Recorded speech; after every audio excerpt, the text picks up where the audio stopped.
Samedi 24 février de l'année 2024, mesdames et messieurs, bonjour et merci de prendre le rendez-vous de ce Flash Info. On démarre.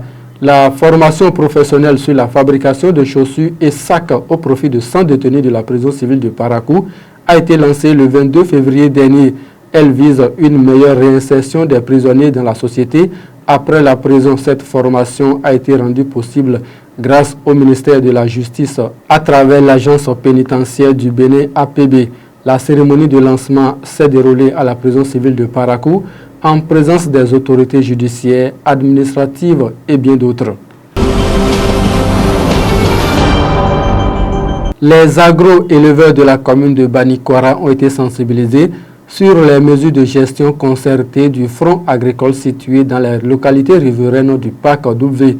C'est la salle des fêtes de la mairie de Banikwara qui a abrité cet événement le mercredi 21 février 2024.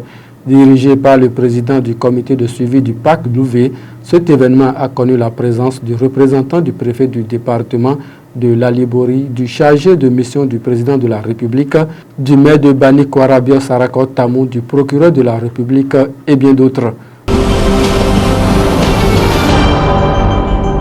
Le premier adjoint au maire de Savalou, Dominique Kaké, n'est plus. Il a rejoint la demeure du Père Céleste le 22 février 2024 dans un accident de circulation, rapporte le média Bénin Intelligent. L'accident s'est produit sur la voie inter-État Savalou-Tcheti à hauteur de Zungueme. Son chauffeur est en vie mais s'en est sorti avec de graves blessures. Pour rappel, Dominique Kaké a été aussi coordonnateur communal Savalou du parti politique Union Progressiste Le Renouveau.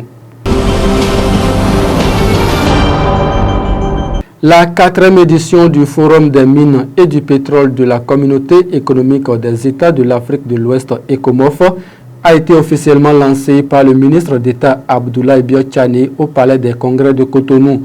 Sous l'égide du ministre des Mines, de l'Énergie et de l'Eau Samoussé Dambi, ce sommet régional sur les ressources géo-extractives et technologies a réuni plusieurs experts des hydrocarbures, des organismes internationaux et régionaux ainsi que des partenaires. Du 22 au 24 février prochain, les participants vont réfléchir sur le thème ressources géo-extractives et technologies.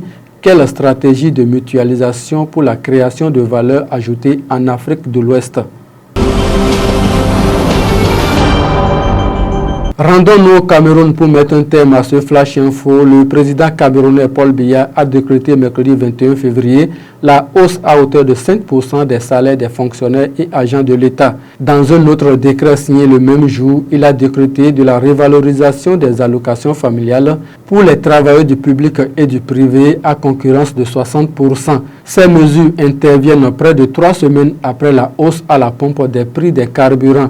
Elles sont censées en assouplir les conséquences pour les populations. C'est tout pour ce Flash Info, mesdames et messieurs. Merci de nous avoir suivis. Romain Pana et Shérif Din Kor étaient à la réalisation. Très bon week-end à chacun et à tous.